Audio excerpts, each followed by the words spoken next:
In a surprising move, the Trump administration fired 20 immigration judges during the Valentine's Day weekend, sparking confusion and concern. The firing came with no explanations and they were seen as part of the ongoing effort to downsize the federal government.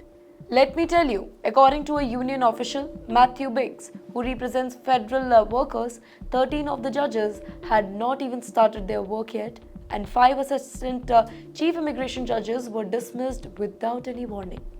Now, this move shocked many, specifically as the country is facing a huge backlog of immigration cases with over 3.7 million cases still pending. This decision by Trump administration has raised a lot of questions. Biggs pointed out that it makes no sense for a president who campaigned on the issue of immigration to fire the judges who are supposed to handle immigration cases. It's a situation that doesn't seem to add up, and it's left many people scratching their head. Let me tell you, why does this matter so much? The immigration court system in the US is already really overwhelmed.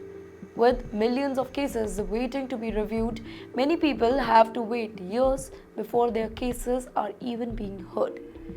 The Trump administration's push to speed up deportation has only increased pressure on the immigration court and the judges as well. Despite calls from both Republicans and Democrats to hire more judges and staff, the court system remains understaffed and struggling to keep up. In the meantime, the US has started to deport illegal immigrants, some of whom are being shackled and transported in chains on a US military aircraft. This shows just how serious the US government is about its deportation effort. In the meantime, one of the fired judges, Kerry, who was appointed by President Biden, posted on LinkedIn about how she and other new judges received their termination notices by email. She expressed the frustration about this particular thing, specifically since the immigration court are facing a massive backlog of cases and that the Department of Justice is asking Congress for more funds to hire more people to handle the workload.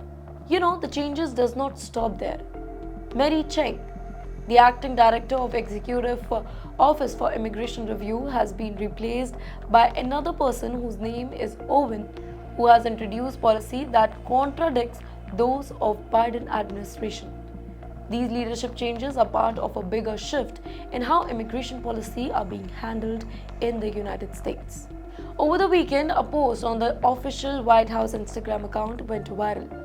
It wished illegal immigrants a very happy Valentine's Day with a rhyme that went like, "Roses are red, violets are blue, come here illegally and we will deport you." Now, this message sparked outrage, with many seeing it as a very insensitive and harsh, specifically during a time when the country is already dealing with immigration challenges and ongoing debates over how to handle undocumented people that are living in the US. Now, the firing of 20 immigration judges adds to the growing uncertainty about the future of US immigration system.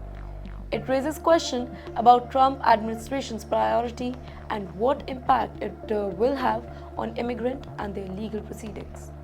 With millions of cases still pending and system already under a lot of strain, this could mean even longer wait time for those seeking asylum or facing deportation. You tell me, how do you feel about firing of these immigration judges and the Valentine's Day message from the White House? Do you think this will make it harder for immigrants seeking to live in the US, or is it just part of the push for tougher immigration policy? Let us know.